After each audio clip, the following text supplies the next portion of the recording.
Continuando a nossa leitura das obras de André Luiz e Chico Xavier e Valdo Vieira, estamos lendo Evolução em Dois Mundos, texto bastante técnico, mas a gente vai superando.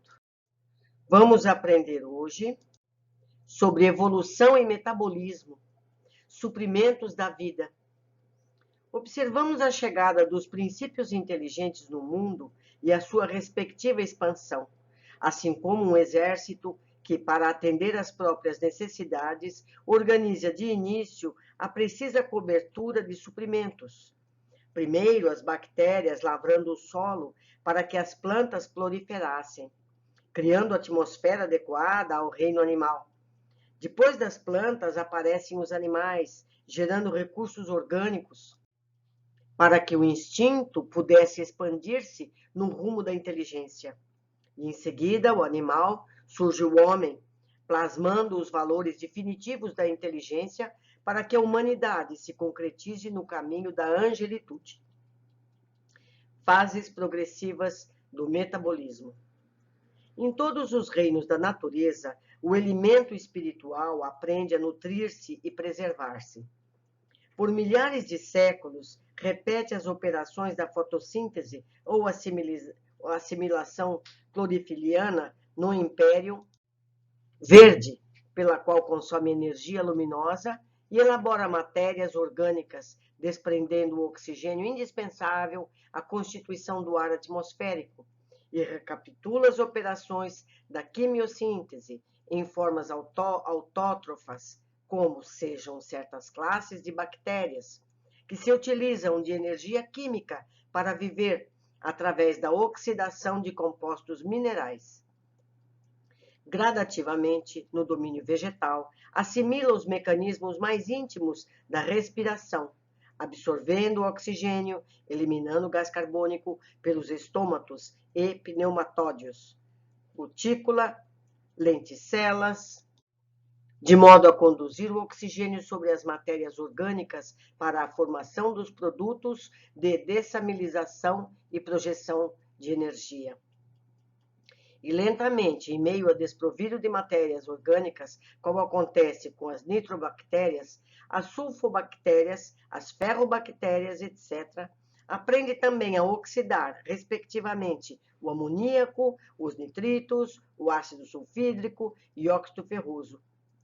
Em semelhantes atividades infinitamente repetidas, habilita-se ao ingresso no reino animal, onde, em estágios evolutivos mais nobres, se matriculará na técnica da elaboração automática dos catalisadores químicos, com a faculdade de transubstanciar matérias orgânicas complexas em recursos assimiláveis.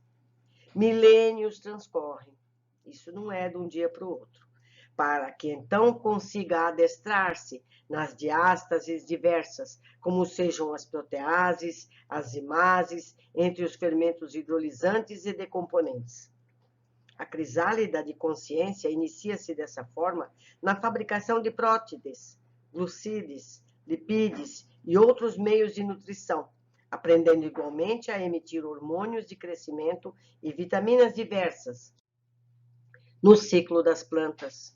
Não apenas tecidos e órgãos do corpo físico se esboçam nas formas rudimentares da natureza, mas também os centros vitais do corpo espiritual, que, obedecendo aos impulsos da mente, se organizam em moldes seguros, com a capacidade de assimilar as partículas multifárias da vitalidade cósmica, oriundas das fontes vivas de força que alimentam o universo.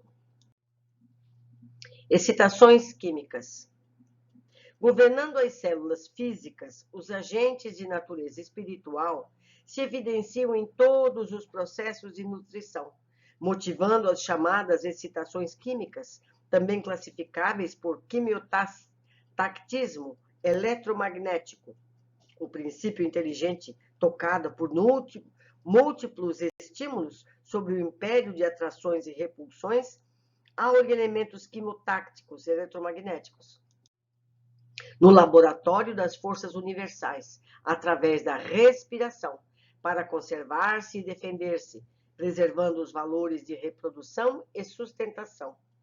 É assim que as células masculinas dos fetos são atraídas pelo ácido málico, enquanto as bactérias se movimentam obedecendo também a estímulos de ordem química. Os óvulos de certos peixes, equinodermos, entre esses o ouriço do mar, sem a presença da fêmea que os deita, têm o poder de atrair os espermatozoides separados da mesma espécie, demonstrando que arrojam de si mesmo substâncias específicas na perpetuação que lhes é própria. Entre os animais, as células de reprodução segregam substâncias particulares com que se procuram mutuamente, evoluindo o veículo psicossomático para mais altos níveis de consciência sobre as mais amplas formas de quimiotropismo constante em bases de excitações exógenas e endógenas. Administração do metabolismo. Laborando pacientemente os séculos e alcançando a civilização elementar do Paleolítico, a mente humana controla então quase que plenamente o corpo que exprime, formando sob tutela e o auxílio incessante dos construtores espirituais, ainda tomando conta de tudo, passando a administrar as ocorrências do metabolismo em sua organização e adaptação através da coordenação de seus próprios impulsos sobre os elementos albimoides do citoplasma, em que as forças físicas e espirituais se jungem no campo da experiência terrestre. Os sistemas enzimáticos revelam-se definidos e as glândulas de secreção interna fabricam variados produtos, refletindo o trabalho dos centros vitais da alma. Hormônios e para-hormônios, fermentos e cofermentos, vitaminas e outros controladores químicos, tanto quanto preciosas reservas nutritivas, equacionam os problemas orgânicos, harmonizando-se em produção em níveis preciosos na cota de determinados percentuais, conforme as ordens instintivas da mente.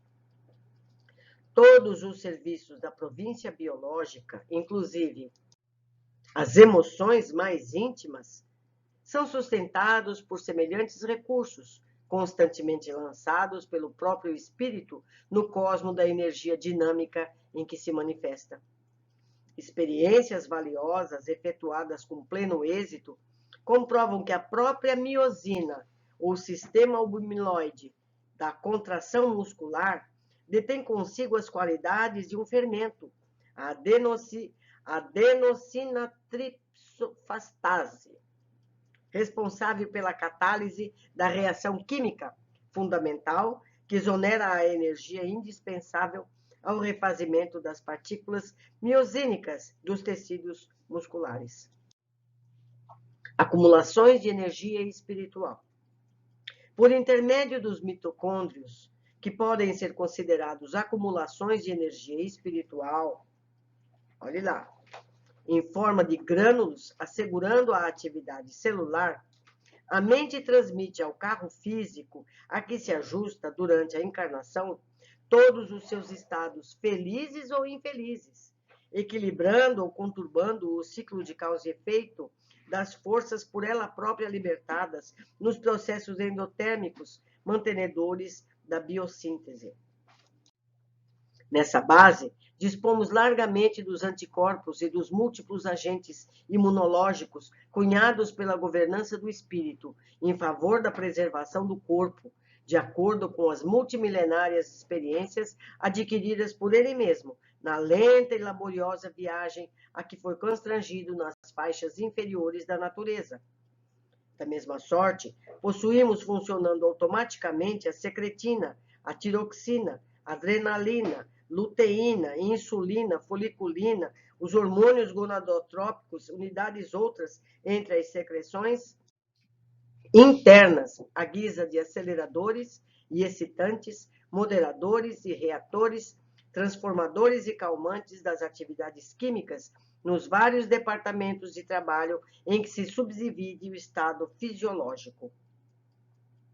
Impulsos determinantes da mente.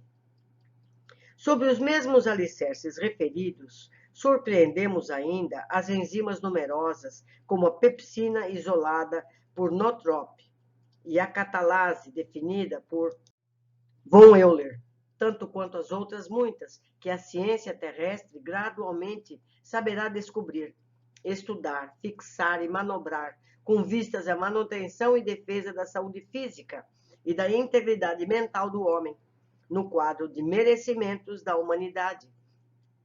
De vez que todos os estados especiais do mundo orgânico, inclusive o da renovação permanente das células, a prostração do sono, a paixão artística, o êxtase religioso, os transes mediúnicos, são acalentados nos circuitos celulares por fermentações sutis, aí nascidas através de impulsos determinantes da mente, por ela convertidos nos órgãos em substâncias magnetoeletroquímicas, arremessadas de um tecido a outro, guardando a faculdade de interferir bruscamente nas propriedades moleculares ou de catalisar as reações desse ou daquele tipo, destinadas a garantir a ordem e a segurança da vida, na urdidura das ações biológicas.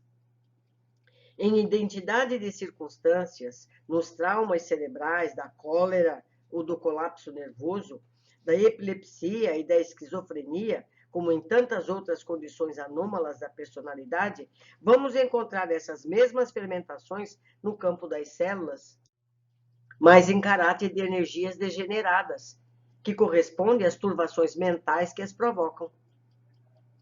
Metabolismo do corpo e da alma. O metabolismo subordina-se, desse modo, à direção espiritual, tanto mais intensa e exatamente quanto maior a cota de responsabilidade do ser, pelo conhecimento e discernimento que disponha e em plena floração da inteligência, podemos identificá-lo não apenas no embate das forças orgânicas, mas também no domínio da alma, porquanto raciocínio organizado é pensamento dinâmico, e com o pensamento consciente e vivo, o homem arroja de si mesmo forças criadoras e renovadoras, forjando desse modo, na matéria, no espaço e no tempo, os meandros de seu próprio destino. Pedro Leopoldo, 9 de fevereiro de 1958. Mais um capítulo estudado. Confesso que difícil para nós todos que não temos uma iniciação científica mínima para entender todos esses termos da biologia, da fisiologia e até mesmo da física. Mas vamos ler tudo até o fim, porque se nós não entendemos, alguém entenderá e será útil para alguém. Um abraço e até o próximo capítulo.